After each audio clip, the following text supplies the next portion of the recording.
Buenas tardes, bienvenidos a Contrastes, porque la realidad tiene diferentes miradas. Este es un espacio de FECODE concebido para que ustedes, en la tranquilidad de su hogar, construyan su propia opinión. Hoy nuestro tema, el que les proponemos para debatir y dialogar durante esta media hora, tiene que ver con el Sistema General de Participaciones. Un tema económico un poco denso, pero los colombianos tenemos que iniciarnos en el tema. Es prioritario, es necesario.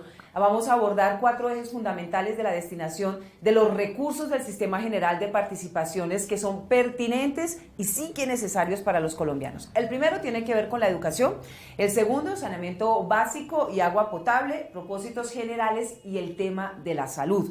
Pues para hacer pedagogía, ahondar sobre el tema, tenemos hoy 2 analistas, 2 economistas de alto nivel con quienes vamos a ahondar sobre este tema.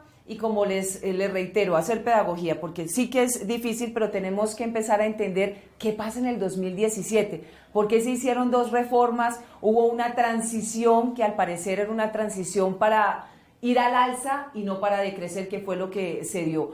Va a haber una pérdida sustancial de ingresos o de presupuesto para el sector educativo que se va a ver específicamente en las regiones. Pues para hablar sobre este tema, permítanme saludar a esta hora al profesor César Giraldo. Él es docente y asociado de la Universidad Nacional de Colombia. Gracias por acompañarnos a esta hora. Muchas gracias por la invitación.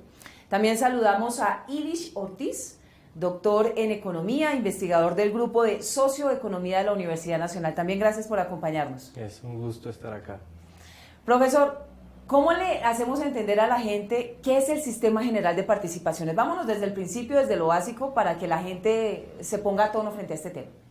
Bueno, desde la reforma constitucional de 1968, del siglo pasado, se destinó una parte de los impuestos que se le cobra la nación a los ciudadanos para educación y salud, que se llamaba situado fiscal. Sí. Después, en el año 1986, la ley 12 destinó lo que en su momento se llamó el impuesto a las ventas, que después se convirtió en el IVA, para el funcionamiento de los municipios.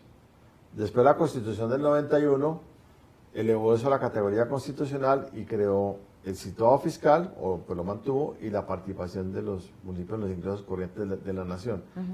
Eso rigió desde el 91 hasta el 2001, y más o menos era el 46.5% de los impuestos que se le cobraban a todos los colombianos que se destinaban para estos sectores. A esos sectores, y eso es el 80% del gasto social. Más de la mitad de eso se va en educación. El gobierno en el 2001, veníamos de la crisis del 99, alegó de que eso era mucha plata, de que no lo podía financiar y que se cambiara temporalmente la fórmula con una reforma en el 2001, que también se repitió en el 2007, y eso fue bajando y más o menos perdió 20 puntos de participación en los impuestos de la nación. O sea, pasamos de 46.5 a 26, 27% de los impuestos de la nación, y eso en pesos de hoy equivale a 22 billones más o menos de pesos. ¿Por año? Sí, para 2017, que son recursos de los cuales más de la mitad se le quitaron a la educación. De tal manera que estamos hablando de que prácticamente el presupuesto de la educación se podría casi que doblar si esos recursos estuvieran disponibles. Pero ya el gobierno metió el gol y a partir del 2017 estamos trabajando del 46 al 27% de los ingresos corrientes, o sea, se perdieron casi 20 puntos de los ingresos corrientes de la nación, que si los ingresos corrientes valen 122 billones de pesos, los impuestos que cobra la nación. ¿Cómo funcionó ese periodo de transición? Porque de alguna manera se habló que era, como lo decía en la presentación, un periodo de transición al alza, no para que se decrecieran, no para que se redujeran los ingresos específicamente para el sector de la educación, por ejemplo. Bueno, lo primero que hay que decir ahí es que es un mal llamado periodo de transición, porque en realidad, como César lo manifestaba, la coyuntura del 99 fue una coyuntura muy especial, digamos, en donde tuvimos la peor crisis económica del siglo XX, y allí de cierta manera se justificaba, o por lo menos tenía legitimidad, el hecho de recortar el crecimiento de las transferencias. Pues había un problema de sostenibilidad fiscal en ese momento y había un problema también de balanza de pagos. Pero en el año 2007, cuando se cumplía lo que, digamos, esa reforma constitucional del año 2001 llamaba el periodo de transición, se tenía que retornar al acuerdo constitucional de que el piso de la participación de las entidades territoriales en el presupuesto público nacional en lo que tiene que ver con los ingresos corrientes de la nación tenía que ser mínimo el 46.5%. ¿Qué pasa en el año 2007? En vez de honrar el acuerdo, digamos, de la reforma constitucional, del acto legislativo 01, el gobierno de aquel entonces, que es el segundo gobierno de Uribe, decide promover otra reforma constitucional. Y yo quisiera señalar que es otra reforma, porque no es solamente la ampliación del periodo de transición, sino que allí se hizo al menos una modificación sustantiva de lo que se había pactado en el 2001. Y fue que se retiró la obligación de, pasado un periodo de tiempo, nuevamente llamado de transición, o sea, como tú lo dices, perpetuar la transición, pero que ya no se iba a retornar a ningún piso de participación de las entidades territoriales, ningún mínimo, en los ingresos corrientes de la nación, de tal manera que lo que se pasaba era a contabilizar el crecimiento de las transferencias o del Sistema General de Participaciones a partir de lo que hubiese quedado, digamos, como resultado del ajuste de 15 años de ajuste. Ese mal llamado periodo de transición terminó el año pasado, en el 2016, y como resultado obtenemos lo que César ha planteado en números muy claros. Estamos hablando de que cerca de 22 billones de pesos están dejando de ir a las entidades territoriales, comparando lo que queda, digamos, después del periodo de transición con lo que estaba planteado en el primer acto legislativo y en el acuerdo constitucional. Entonces, para ser, digamos, tajantes y claros, lo que aquí hay es la continuidad del ajuste. Se termina, digamos, 15 años en los cuales las entidades territoriales recibieron sus ingresos y sus transferencias dependiendo ya no del crecimiento de los tributos, sino dependiendo fundamentalmente de la inflación, más unos puntos adicionales, y en este momento ese monto empieza a crecer con relación al promedio de crecimiento de los ingresos corrientes de la nación, pero desde un piso ínfimo, digamos, con relación al acuerdo constitucional. Entonces, no hay realmente una transición a lo que había previamente, sino hay una transición a una nivelación por lo bajo. No, pues por supuesto en el 2017 seguiremos en lo mismo, que es lo que ustedes han venido planteando, porque el gobierno no tendrá mayor interés en reajustar ese piso y beneficiar estos 4 sectores que están en crisis evidentemente, porque la salud ya no aguanta recortes y la educación pues por supuesto requiere, y lo que ha dicho el presidente de alguna manera es que vamos a ser el país más educado y para eso se requiere dinero. ¿Y dinero de dónde? Pues evidentemente el Sistema General de Participaciones. Permítanme saludar a esta hora a nuestra compañera Viviana Bello, quien tiene reacciones y análisis precisamente sobre las implicaciones del Sistema General de Participaciones en este 2017 en materia educativa. Viviana, ¿con quién se encuentra? Adelante. Omaira, muy buenas tardes. Pues mire, usted lo ha venido mencionando, ese Sistema General de Participaciones, que finalmente son los recursos que transfiere la nación a las entidades territoriales, pues para que se destinen en educación, salud, entre otros, pues justamente no tiene un buen panorama para este año, así lo han dicho expertos, así lo han dicho académicos. La bandera del gobierno nacional sigue siendo una Colombia educada, pero los recursos y la inversión sigue siendo escasa. Hablamos con el profesor Mario Hernández de la Universidad Nacional frente a ese panorama para el 2017.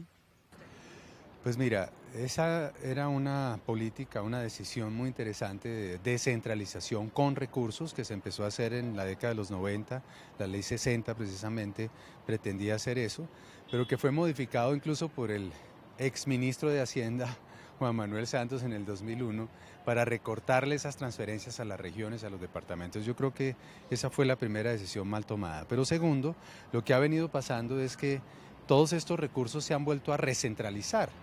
Si uno mira, todos los recursos de régimen subsidiado ahora se giran simplemente desde una cuenta central ahí en el Ministerio de Salud.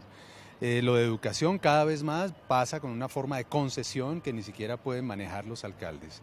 Y escasamente, gracias a la labor de FECODE, se ha sostenido una planta docente que es insuficiente, pero cada vez está más desfinanciada, con una infraestructura más desfinanciada, etcétera.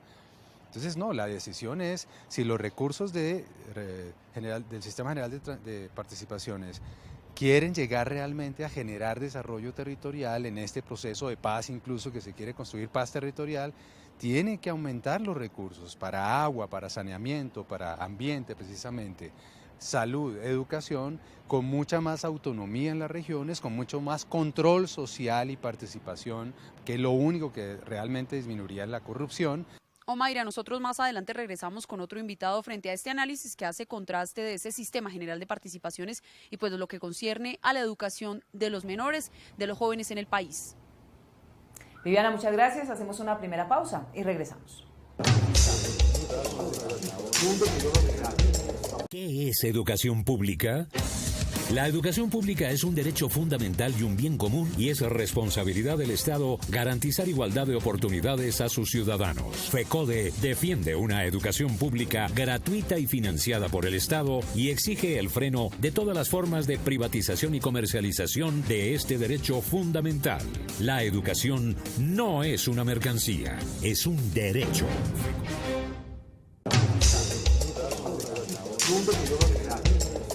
Estamos de regreso en Contrastes porque la realidad tiene diferentes miradas. Hoy analizando el tema del Sistema General de Participaciones en este 2017, específicamente en el tema de la educación, en el que se pierde una inversión de cercana a los 20 puntos, 20% aproximadamente, que equivale de los ingresos. Que quede a 22 millones de pesos. 22 billones de pesos este año. Para este 2017. ¿Cuáles son esos sectores, Irish, que de alguna manera se ven afectados, dejan de recibir esos recursos que de manera pertinente deberían ingresar a las arcas de la educación en los entes territoriales? Sí, precisamente lo que es grave, digamos, de que se nivelen hacia la baja las transferencias para las entidades territoriales, es que nosotros estamos lejos de encontrarnos en una situación en la cual el derecho a la educación está plenamente financiado. Digamos, en Colombia han existido por lo menos unas 4 o 5 investigaciones sobre la canasta educativa.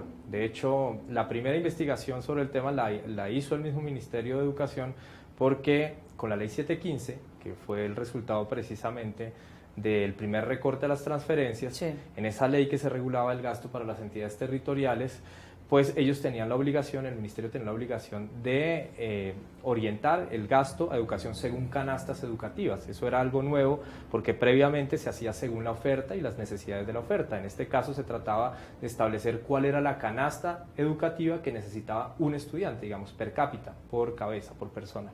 Y lo que encontró la misma investigación del gobierno en el año 2001 es que entre el 60 y el 50% de la canasta educativa estaba desfinanciada. Y se manifestaba que una vez hecho el recorte, iba a ser totalmente imposible garantizar criterios de eficiencia y criterios de igualdad, digamos, y de suficiencia en la asignación del gasto para educación. Entonces, ¿cuáles son los rubros que estaban desfinanciados según esta investigación y según 2 investigaciones posteriores, una que hizo la Coalición Colombiana por el Derecho a la Educación y otra que hizo la Secretaría de Educación de Bogotá? Pues básicamente estaban desfinanciados todos los rubros que no son propiamente dichos corrientes, o sea, los que tienen que ver con la infraestructura, con la reposición de la infraestructura, con el mobiliario, digamos, y por otro lado lo que uno llamaría los rubros que tienen que ver con, digamos, en un sentido amplio de calidad educativa, con la mejora del proceso educativo, que es fundamentalmente la formación de los docentes, los sistemas de información que permiten hacer monitoreo a los resultados del proceso educativo y todo lo que tiene que ver con los proyectos educativos institucionales. Lo que estaba, digamos, financiado de manera corriente, el gasto, lo que uno llama el gasto corriente, que es fundamentalmente los salarios docentes, en esa misma investigación del Ministerio de Educación y en las otras coincidía, era que si bien se estaba pagando la nómina, habían recursos suficientes para pagar la nómina, el recurso docente, los profesores en el país, que son funcionarios públicos como tal y que normalmente tienen una formación parecida o equiparable a cualquier otro profesional en el Estado, estaban recibiendo entre 18 y 23% menor remuneración que la de cualquier otro profesional en el Estado. O sea que con los recursos disponibles, al haber hecho el cálculo de la canasta educativa, no teníamos debidamente financiado ni siquiera el recurso docente.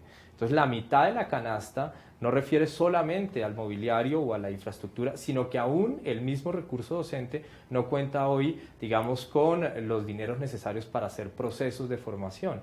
Y eso es de cierta manera lo que, digamos, explica los resultados educativos que tenemos. ¿Qué es lo que se exige hoy por parte del Ministerio de Educación y el gobierno? Precisamente, No se porque entiende. lo que el gobierno ha sistemáticamente pautado es una discusión acerca de los resultados en términos de calidad del proceso educativo, pero él mismo, digamos, como la pescadilla que se muerde la cola, es quien está recortando las condiciones de posibilidad, las condiciones materiales para que esos resultados mejoren progresivamente. Solamente para que quede muy claro, digamos, para el televidente, es necesario comprender que en promedio los países de la OCDE, organización a la cual espera, digamos... Sueña nuestro presidente ser parte. Exactamente, y este gobierno está muy comprometido con sus recomendaciones. Gastan en promedio, o sea, no el país que más gasta, sino en promedio, tomando todos los países de la OCDE, estamos hablando de que gastan en promedio $8.000 por estudiante de secundaria, para tomar un ejemplo, Nosotros al año. Estamos como en $1.000 y piquito de dólares. Nosotros estamos gastando $700 a lo sumo, o sea que estamos en un gasto de un décimo. El país promedio de la OCDE gasta 10 veces más por estudiante al año. Entonces, cuando estamos hablando de nivelar el sistema general de participaciones hacia la baja, le estamos recortando recursos a un presupuesto que ya es un décimo de lo que es el promedio de lo que aspiramos. ¿Cómo se entiende ese análisis, ese manejo interno y político de uno de los temas que ha presentado este gobierno como bandera, que es el escenario educativo? El querer hacer parte de la OCDE, pero ni siquiera acercarse en el tema de inversión a la educación porque estamos absolutamente distantes. Bien en materia básica primaria, de educación superior, la distancia es odiosa, termina siendo. Es una disputa por recursos, claramente, porque, pues, o sea, la explicación tiene que ver, pues, que obviamente en Colombia los sectores más ricos no pagan impuestos. Los impuestos los paga el de a pie, y entonces la reforma tributaria subió del 16 al 19% el IVA, pero eso no les alcanza. Claro, solo el IVA no porque la deuda se está comiendo un 35% del presupuesto, porque las pensiones, como se privatizaron los fondos de pensiones, el activo está en los fondos privados, y entonces el sistema público quedó con el pasivo, y eso le cuesta 30 billones al presupuesto, porque tenemos un gasto militar para una guerra que ya estamos saliendo de ella, entonces tenemos que sostener ese gasto militar. Entonces todo eso, pues obviamente es una disputa por recursos, o sea, los ricos no pagan impuestos, el pueblo lo están clavando con el IVA, mucha de la actividad económica se hace por fuera de los circuitos legales, porque la informalidad, porque la formalidad es muy costosa y la gente no la puede pagar. Entonces es una crisis de la sociedad en su conjunto. Y entonces quien termina pagando eso es los sectores sociales, porque normalmente los países en general tienen unas reglas que garantizan los recursos a los sectores sociales para evitar que no dependan del ciclo político, del ciclo económico. Por ejemplo, claro, el 2% de la nómina para el SENA, el 3% para el ICBF y el Sistema General de Participaciones en Colombia para salud, educación, saneamiento básico y agua potable. Entonces todo eso lo están recortando, porque lo que quieren es quitar la plata de los sectores sociales para los otros sectores. Termina siendo todo un discurso, una retórica que en el escenario de la política pues se juega muy bien, pero en el escenario social empieza a doler fuertemente en escenarios que son cruciales para el desarrollo y el progreso de un país. Volvemos con nuestra compañera Viviana Bello. Viviana, adelante, buena tarde. Omaira, también hablamos con el economista de la Universidad Nacional, Diego Guevara, frente pues a lo que está pasando en las regiones de Colombia, ya que estos dineros para la educación, los recursos están estancados. Recuerde usted pues que este Sistema General de Participaciones estaba pensado hasta el año 2016. Bueno, para este año creo que las esperanzas tampoco son mayores, porque estamos en un gobierno de bastante austeridad. Sí, de hecho, en los programas de Colombia Repunta, que es el que el gobierno nacional ha lanzado esta semana, por ningún lado aparece la educación como parte del principal programa económico del país. Y si le sumamos toda la desaceleración económica del momento, creo que las expectativas son muy poquitas, de las que tendríamos son muy pequeñas. A ustedes, como siempre, la invitación para que consulten nuestras redes sociales y la página de internet www.fecode.edu.com. Omaira, feliz tarde. Una nueva pausa, gracias a usted y a sus invitados, y regresamos a Contrastes. Radio Revista Encuentro. Programa institucional de FECODE. Encuentro. Sindicalismo, arte, cultura, actualidad, tecnología, pedagogía, educación. Encuentro. Las expresiones de vida con que se construye Colombia tienen un punto semanal de encuentro. Todos los sábados a las 7:30 de la mañana por Colmundo Radio. La privatización de la educación pública se disfraza de diferentes formas. Es responsabilidad del gobierno garantizar un acceso equitativo e incluyente para todos los niños, niñas y jóvenes a una educación pública gratuita y financiada por el Estado. FECODE rechaza la comercialización y privatización de la educación pública en el país, porque la educación no es una mercancía, es un derecho.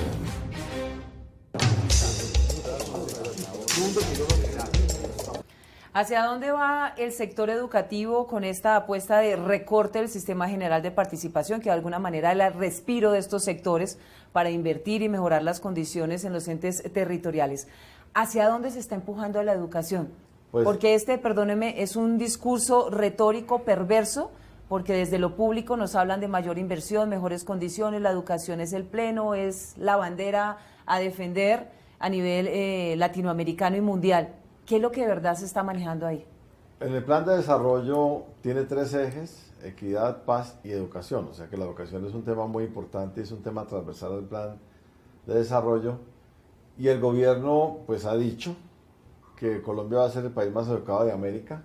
No lo veo muy convencido, además. Sí, no, pues eso dice el gobierno. Y además ha dicho de que va a ampliar el programa pues hacia la jornada única. Sí. Y el programa hacia la jornada única requiere infraestructura, porque pues los chicos van a estar en la mañana y en la tarde, entonces van a tener que tener más infraestructura, porque antes repartían el colegio por la mañana un grupo y por la tarde otro grupo. Entonces, ¿cómo se va a hacer eso si los recursos para la educación se están recortando? Pues eso se va a hacer es con el concurso del sector privado. En la medida en que el sector privado pone la infraestructura, bien sea a través de las concesiones, o bien sea a través de los convenios educativos o el plan becario que llaman en otras partes, que es que el colegio privado es el que ofrece el cupo y el Estado paga por el alumno, pero entonces digamos la educación se va a ir hacia un modelo de privatización donde la oferta es privada, el financiamiento es público, pero los costos de la infraestructura la hace el sector privado con ánimo de lucro, o sea, tratando de buscar un beneficio y una ganancia en el tema de la educación. El negocio, por supuesto. El negocio, y eso tiene efectos sobre la calidad, sobre los contenidos. En el caso de Chile, pues eso ha sido muy, muy claro, y eso pues abre un escenario de un modelo de educación que es muy complicado y muy complejo. ¿Dónde queda el sector público en este escenario? ¿Y dónde quedan los estudiantes? Porque finalmente quienes no pueden pagar una educación privada, pues el escenario ideal, idóneo, al que se debería apostar es el sector público. Pero claro que sí, sobre todo en un país en el cual se supone que necesitamos cerrar las brechas de desigualdad, digamos, que han aparejado el conflicto. No solamente que lo crearon, sino que a medida que el conflicto se ha profundizado, lo que tenemos es más desigualdad y procesos de discriminación, digamos, de grupos específicos que históricamente ya han sido discriminados y que han sufrido las peores consecuencias de la guerra. Para solamente hablar de un sector, por ejemplo, hablemos del sector rural. En el sector rural, el modelo de mercado, digamos, ni siquiera es capaz de cubrir la oferta, porque básicamente la población en lo rural normalmente se encuentra dispersa. Las entidades territoriales, como lo hemos visto, no tienen la capacidad de cubrir la canasta educativa, de tal manera que ni siquiera un proveedor privado va a montar colegios en zonas rurales. Esto es algo que tiene que hacer lo público, en lo fundamental. Pero si habláramos de los grupos étnicos, si habláramos de otro tipo, digamos, de minorías, si habláramos, por ejemplo, del derecho a la educación de los discapacitados, que en Colombia se encuentra tremendamente vulnerado. Entonces, en un país que es ya un país muy desigual en el planeta, digamos, el coeficiente de Gini que mide la desigualdad es Colombia está entre los 20 países que tienen el peor nivel de ese coeficiente, y en términos de distribución de la tierra es como el tercero o cuarto país con mayor concentración de la tierra. O sea que este país lo que reclama a gritos es cerrar esas brechas, y la educación es una herramienta fundamental para cerrar las brechas o para abrirlas aún más. Si se le concede al sector privado la tarea de garantizar La cobertura en educación, lo que vamos a tener es educación de pobres para pobres en las zonas urbanas populares. Vamos a tener una educación de élite para quien la pueda pagar, sí, claro. Y vamos a tener básicamente una vulneración sistemática del derecho en quienes han sido los más discriminados y quienes han sido las víctimas de este proceso de concentración de la riqueza y de concentración del poder en Colombia. Con este accionar uno diría que la propuesta de la UNESCO de inversión del 7% del Producto Interno Bruto en materia educativa es una ilusión. Pues con la propuesta del gobierno sí, porque la participación de los recursos para educación va a ir perdiendo. Participación en el Producto Interno Bruto va a ir descendiendo, de hecho viene descendiendo, estamos como en 3.8, más o menos, y la de 3.8% del PIB se gasta en educación cuando lo que debería gastarse es el 7% del PIB como reivindicación mínima. Y claramente con este esquema de financiación, no, pues obviamente no vamos a estar en el 3.8, sino que vamos a ir reduciendo. Entonces, claramente estamos muy lejos de la meta, pero pues de alguna manera eso hay que hacerlo consciente para que la población de alguna manera entienda de que el derecho a la educación no se está materializando, todo lo contrario, a pesar del discurso oficial que abunda en el plan de desarrollo, en todas las... Hoy cuando se habla sobre todo del escenario del posacuerdo, de los dineros, las inversiones internacionales y demás, donde se ha ubicado el sector educativo como parte fundamental para la reconstrucción de una nueva historia en nuestro país, nos encontramos con este tipo de información que no se maneja mucho en los medios. Finalmente este tema del Sistema General de Participaciones de manera muy conveniente pasa en segundo y tercer término, y hoy ustedes nos plantean la posibilidad de que continuemos en este decrecimiento básicamente del sector educativo con esa fórmula inequitativa. ¿Cuál es el camino? ¿Existe alguna posibilidad de discutir, de negociar, o esto es una decisión política conveniente? ¿Cuál es, a mi modo de ver, la ventana de oportunidad donde se puede, digamos, entrar a jugar un rol en proponer una contrapropuesta? Pues yo creo que hay por lo menos dos momentos importantes. En la negociación se estableció un punto acerca de la reconstrucción de la ruralidad en Colombia, y uno de los puntos fundamentales era el sistema educativo para lo rural. Entonces yo creo que ahí es necesario que la sociedad civil, con todos estos actores, llegue con una propuesta que no solamente tenga, digamos, un norte de lo que se quiere que sea, sino de cuánto cuesta y de cómo se va a financiar. Y en segundo lugar, actualmente la discusión sobre el plan decenal de educación, que también finalizó el año anterior, precisa la participación de todos estos actores, ojalá, digamos, constituyendo una alianza por la educación pública para llegar a pautar precisamente, yo creo que dos cosas. Lo que César dice, que el sistema de educación público no se negocia, que la educación privada y la privatización y la mercantilización de la educación no va a resolver los graves problemas de la educación en Colombia, y que lo que se necesita es un pacto fiscal y un pacto de la finanza pública que dirija cada vez más recursos a educación, a salud, a agua potable, y empiece a hacer, digamos, las economías en sectores en los cuales, digamos, lo que se están alimentando son de cierta manera rentas minoritarias. Gracias nuevamente por acompañarnos. Muchas gracias por la invitación. A usted muchas gracias. Nos reencontramos el próximo domingo en Contrastes, porque la realidad tiene diferentes miradas. Feliz resto de día.